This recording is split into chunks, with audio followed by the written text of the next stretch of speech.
One morning, when I was just 12 years old, my parents called me into the living room for a serious talk. Up until that day, I believed divorces happened only to couples who constantly argued about everything, like money, and who couldn't stand being in the same room without shouting. However, my parents were always courteous to each other. Although it had been a long time since our last family outing, I assumed they were simply preoccupied with work. "Elena," my mom began, her tone unusually serene, "your father and I need to tell you something important." As I sat across from them, observing the intentional space on the couch between them, my dad coughed slightly to clear his throat. "We've decided to get a divorce," he declared, as casually as if he were discussing what was for dinner. I blinked in disbelief, waiting for them to say they were joking. But that moment never came. "What?" was all I could muster, my voice barely a whisper. Mom gently touched my hand. "Sometimes people just grow apart, sweetie. Your father and I have found others we want to be with," she explained. Dad nodded in agreement. "I'll be moving out soon. You'll live with your mom, but will visit me too." Trying to digest this shocking news, I struggled with the reality that they were leaving each other for someone else. "Who are these other people?" I asked, feeling small and distant. Mom offered a smile that didn't quite reach her eyes. "You'll meet them soon. My friend has 3 daughters about your age. That'll be nice, right?" Her words stung. Our family was falling apart, and I was supposed to be happy about it? Dad tried to make the situation seem better. "And my partner has a son," he added as if offering a consolation prize. Overwhelmed, I stood up quickly, nearly toppling the coffee table. "I don't want new siblings. I want us to stay together," I blurted out and ran to my room, slamming the door behind me. From my bed, I could hear them speaking in hushed tones downstairs, probably planning more changes to my life. Reflecting on the past months, I recalled how they had started taking me out separately. A movie with Dad one weekend, a cafe with Mom the next. I thought it was special, but it was just them easing me into their separation. The weeks that followed were chaotic. Dad moved out to live with his new wife. They had married in a hasty ceremony, and Mom's new husband moved in with his twin daughters. At first, I was curious about having sisters to share secrets with and chat about life. On their moving day, I approached them with a friendly smile. "Hi, I'm Elena. Needed tours?" The taller twin, Maya, eyed me dismissively. "No thanks," she replied coldly, making it clear they didn't need me. Her sister chimed in, "And just so we're clear, we're not your sisters. You're just extra."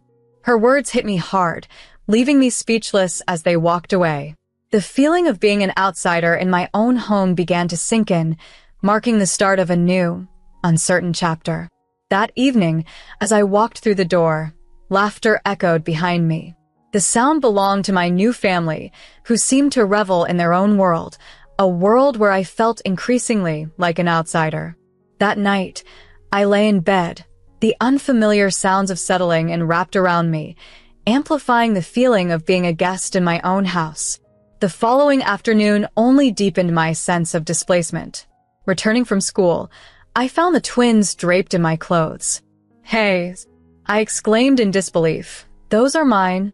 Maya rolled her eyes dismissively. "Mom said we could borrow them." "Don't be so greedy," she retorted. I turned to Mom for support, only to see her offering a strained smile. "Elena, sharing is caring. The girls are just trying to fit in." But they were wearing my favorite shirt. I retreated to my room, tears threatening to spill as I closed the door behind me. Over the next few days, it became painfully clear that I was no longer the focal point of Mom's affection. She lavished the twins with new clothes and toys, while my belongings gradually diminished, gifted to my new sisters without my consent. One afternoon, I accidentally caught a snippet of Mom's conversation with her new husband. "The girls need new phones," she mentioned casually. "We could use the money from Elena's birthday fund." My birthday? Were they really considering skipping my birthday for them? When the day finally arrived, it seemed Mom had all but forgotten. "Oh, honey," she said distractedly when I reminded her. "I'm so sorry, but the twins have a big sports event today. We'll celebrate another time, okay?" But that another time never came. I held a glimmer of hope that perhaps things might be different at Dad's place, where I spent every other weekend. Unfortunately, the reality there was no less harsh. Dad's new wife was expecting, and her attention was consumed by her pregnancy and her son, who was nothing short of a tormentor. One night, a tickling sensation jolted me awake to find what looked like a huge spider on my nose. My scream shattered the silence of the house. As the light snapped on, I realized it was just a plastic toy, with Dad's stepson smirking at the doorway. "What's going on?" demanded Dad's wife, her voice heavy with irritation as she entered the room. "Elena woke us all up with her screaming," the boy claimed innocently. "You little," I began, but was sharply cut off. "Honestly, Elena, what is wrong with you? Are you some kind of hysterical lunatic?" Dad's wife scolded. I looked to Dad, hoping for some support, but he merely stood there, discomfort etched across his face. "He put it there," I protested. "He knows I'm scared of spiders." "Don't be ridiculous," she snapped. "Stop lying and go to sleep. I don't want to see you for the rest of the night." Dad, silent and uneasy, finally spoke. "I'll take you home in the morning, Elena." As they left, the room darkened once more, and I was left alone, a realization sinking in deeply. I no longer had a place that felt like home. Life at Mom's grew only colder.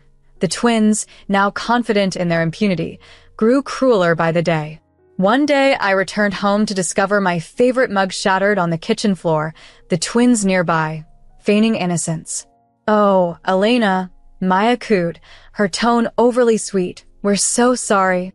As I was attempting to prepare some tea, an incident unfolded that seemed suspicious to me. It started when my siblings claimed they were making tea as a nice gesture, which was out of character for them as they had never shown such kindness toward me. Before I could confront them, my mother and stepfather entered. "What's going on here?" my mother inquired, noticing the mess. One of the twins quickly blamed me, saying I had smashed my mug in anger. My stepfather, visibly upset, didn't ask for my side of the story and immediately took me to a small, cluttered storage room at the end of the hallway. The room was dim, musty, and crammed with old, forgotten items. "You need to stay here until you can control your anger," he stated firmly, pushing me inside despite my protests of innocence. He closed the door, leaving me in the darkness. Outside, I could hear my siblings snickering, and one taunted me about the spiders lurking in the dark, trying to frighten me further. I curled up in a corner, trying to keep calm amidst the creeping shadows and unsettling noises. Time dragged on, and no one came to release me, not even my mother. When morning arrived, my mother finally opened the door, looking exhausted. "I hope you've learned your lesson," she said dismissively, urging me to get ready for school. I tried to explain the truth, but she didn't listen, making me realize she would always side with my siblings. Increasingly, I found solace at my aunt's home. Aunt, my father's sister, and her husband, uncle, were always welcoming. They had no children of their own and genuinely enjoyed my company. Initially, I visited them for a few hours after school, but gradually, those visits extended to days and eventually weeks. One day, after a prolonged stay at aunt's, my schoolteacher, Mrs. Sophia, made an unexpected visit to my mother's house. I wasn't there, but I later learned from a neighbor that Mrs. Sophia had been concerned. When confronted, my mother lied, saying I was with my father. Mrs. Sophia, already having confirmed that wasn't true, was alarmed and contacted Child Protective Services. In court, I watched as my parents bickered not about how to care for me, but rather about who had to take on the responsibility. Each argued that they were too busy to deal with a teenager, making me feel unwanted and trivial. At that moment, Aunt intervened. Standing confidently, she requested custody of me. She presented documents proving her and Uncle's financial stability, emphasizing their ability to provide for me. The judge reviewed the papers and then asked me whom I wanted to live with. Without hesitation, I chose Aunt and Uncle, my voice firm yet trembling with emotion. When I first moved in with Aunt and Uncle, I noticed a sense of relief on my parents' faces that they didn't bother to conceal. Over the following weeks, as I adapted to my new environment, it became clear that Aunt and Uncle were not just sheltering me, they were wholeheartedly parenting me. They engaged with me daily, helped with my schoolwork, and genuinely paid attention to what I had to say. One evening at dinner, Uncle, acknowledging our new reality, asked, "Elena, what should we call each other now that we're officially your guardians?" After experiencing more warmth and support from them in a few weeks than I had from my own parents over years, I tentatively asked, Could I call you Mom and Dad?" Aunt's eyes welled up with tears as she replied, "Oh, sweetie, we'd be honored." From that moment, they were Mom and Dad. My birth parents gradually became distant memories as my new life unfolded, not only with my new parents, but also with my great-aunt, who I came to know as Grandma. Living nearby, Grandma, a retired surgeon, quickly grew to be one of my favorite people. Her tales from her medical days fascinated me as we gardened together, sparking my own aspiration to pursue a career in medicine. With the encouragement of my new family, I excelled in my studies, and before I knew it, I was graduating high school. Dressed in my cap and gown, I looked into the crowd at the faces of those who mattered most, Mom, Dad, and Grandma, all radiating pride. My biological parents were absent, not even a card sent. I was thrilled to be accepted into medical school on a full scholarship. The subsequent years were a blur of intense learning, late-night study sessions, and clinical rotations, each moment in my white coat filling me with pride and a sense of purpose that Grandma had nurtured. However, our lives took a sudden turn when Mom, Aunt, called one rainy afternoon, her voice trembling as she said, "Elena, honey, it's Grandma. She's gone."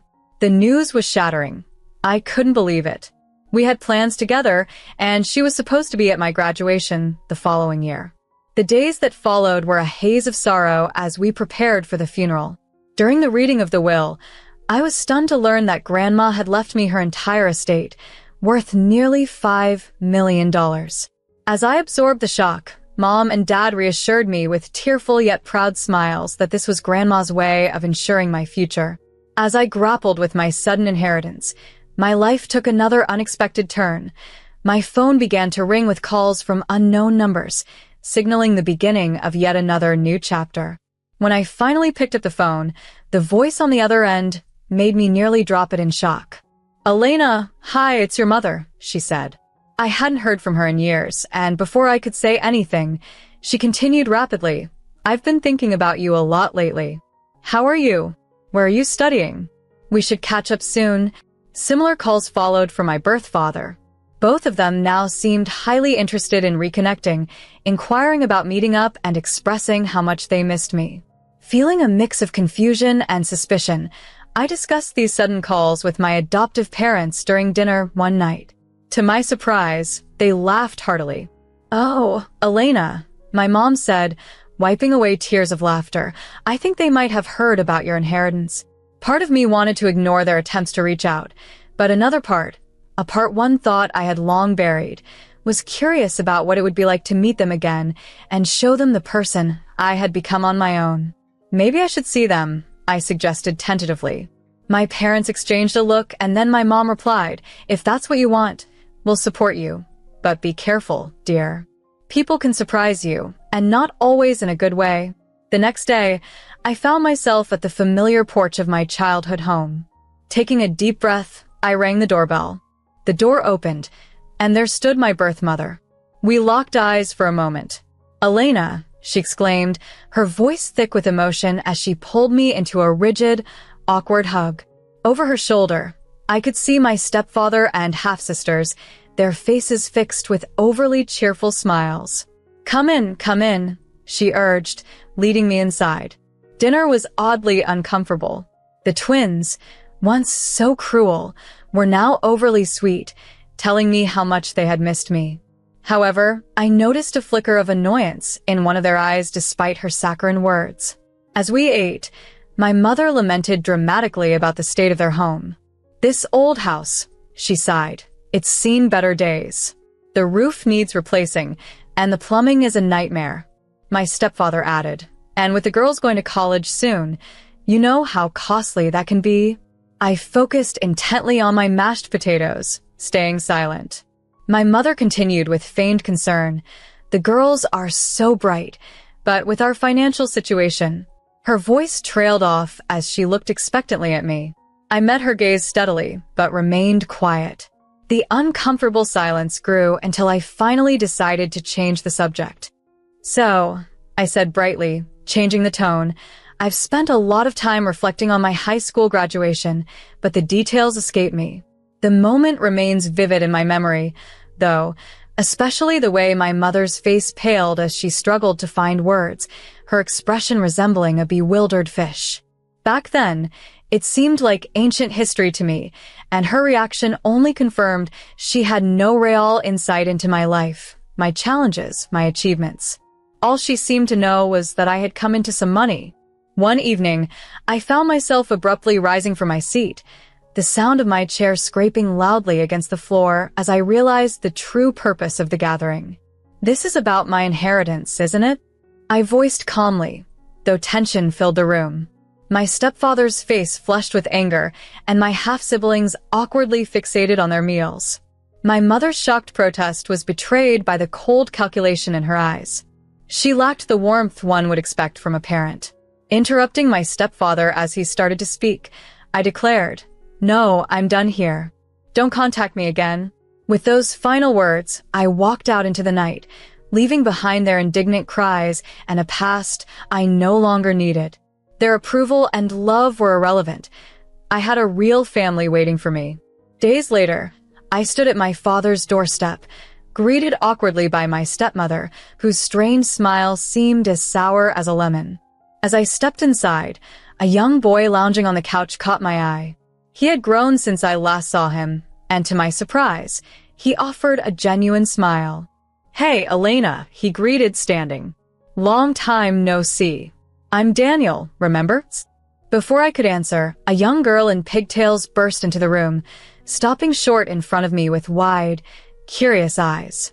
"Who are you?" she demanded. My father, looking worn and weary, introduced me. "Lily, this is your sister, Elena."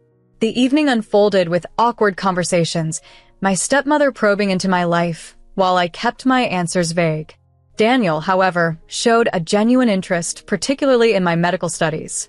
As the night progressed, the true motive of the visit became apparent. My father, nudged by my stepmother's subtle prompts, mentioned Lily's potential at a prestigious private school, hinting at the cost. They were circling around an obvious request for financial help. I maintained a neutral expression, staying silent as my stepmother bluntly put forth, "What your father means, Elena, is that we could really use your help for Lily's schooling." The implication was clear, and I weighed their words carefully, aware of the expectations they placed before me. Taking a deep breath, I felt my patience wearing thin. "Why now?" I asked, looking straight at my father. "Why do you remember me only now that I'm financially stable?" The room fell into an ominous silence. Even Lily, who had been playing with her dolls, seemed to pick up on the tension. My father stuttered, trying to find an excuse, but my stepmother's face contorted with anger. "Listen here," she snapped, all pretenses of kindness vanishing. "You have a duty to support your family. If you refuse, we will take legal action and claim our share. You owe us that much." I couldn't help but laugh. Rising from my chair, I countered, "Actually, legally speaking, you're not my family. You abandoned me, remember? Aunt and uncle are my legal guardians now."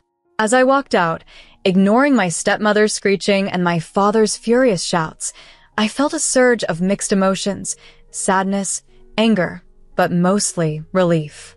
Over the next few days, my phone was incessant with calls, texts, and voicemails from them, each message more desperate than the last. My mother's voice in one voicemail pleaded, "Elena, we're losing the house. We'll be homeless. Don't you care?" My father's messages ranged from guilt trips to outright demands. "After all we've done, this is how you repay us?" I let those messages go unanswered and focused on my final year of college, diving into my studies with new resolve. One evening, as I was absorbed in a complex cardiology textbook, an unfamiliar number flashed on my phone. Hesitantly, I answered. "Hello, Elena? It's Daniel, your, stepbrother. I know this is weird, but I wanted to apologize for that spider prank years ago." It was wrong, and I've regretted it. Despite everything, I found myself smiling. Daniel, that's water under the bridge. His earnestness was palpable. I've wanted to apologize for a long time, he continued. I'm not that foolish kid anymore. We talked for over an hour. Daniel was now a first-year computer engineer student, surprisingly funny and humble, not at all like the bratty kid I remembered. By the end of our call, we'd made plans to meet for coffee. Over the months, Daniel and I built a real friendship. It was odd connecting with someone from my past, but it felt right. We met regularly, and he became a supportive part of my life. Meanwhile, I was making strides in my own life, my long nights and challenging exams culminating in my graduation. As I stood on the graduation stage, diploma in hand, I saw my parents and Daniel cheering for me. My heart was full of joy and gratitude. I learned through Daniel that my birth parents were struggling financially, but I maintained my distance.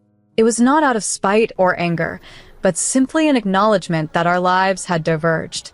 One day, over coffee, Daniel mentioned his little sister Lily, my half-sister.